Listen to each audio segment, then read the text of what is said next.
chẳng thể nào quên, bởi vì anh không mong đôi ta chia ly. Ngồi nhớ em anh lặng nhìn mây, mây trôi đi về đâu không thể giữ lấy. Anh vẫn nhớ mãi nụ cười em khi em ôm anh từ đằng sau thật êm đềm.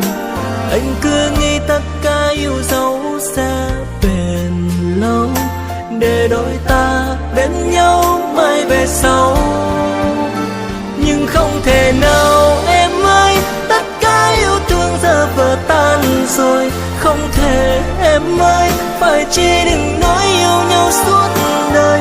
Em đành buông tay, anh không thể giữ lấy tay em lại. Giờ anh biết phải làm sao, chỉ muốn được bên em thôi. Dẫu biết yêu thương chẳng thể quay về, nên đành nhìn mây mây bay về cuối phương trời. Nơi ấy bình yên không em, có ấm áp yêu thương như nơi này. Nơi anh vẫn chờ đợi em.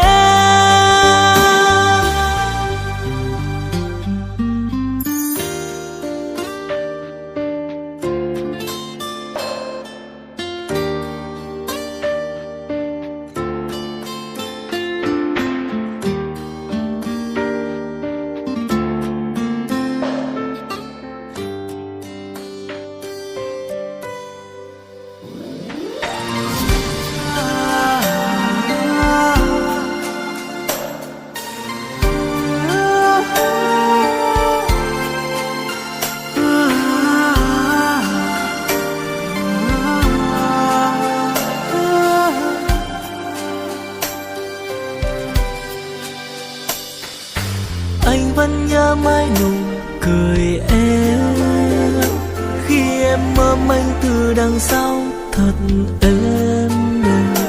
Anh cứ nghĩ tất cả yêu dấu sẽ bền lâu, để đôi ta bên nhau mãi về sau. Nhưng không thể nào em ơi, tất cả yêu thương giờ vỡ tan rồi. Không thể em ơi, phải chi đừng nói yêu nhau suốt đời. Em đành buông tay, anh không thể giữ lấy tay em lại. Giờ anh biết phải làm sao, chỉ muốn được bên em thôi. Dẫu biết yêu thương chẳng thể quay về, nên đành nhìn mây mây bay về cuối phương trời.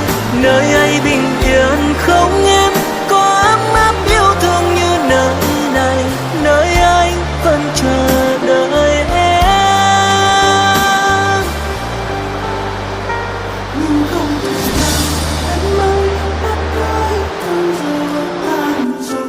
Không thể em ơi, phải chi đừng nói yêu nhau suốt đời. Anh đành buông tay, anh không thể nào giữ em. Giờ anh biết phải làm sao, chỉ muốn được bên em thôi. Dẫu biết yêu thương chẳng thể quay về, nên đành nhìn mây mây bay về cuối phương trời. Nơi ấy bình yên không em, có ấm áp yêu thương như nơi này. Nơi anh vẫn chờ đợi em.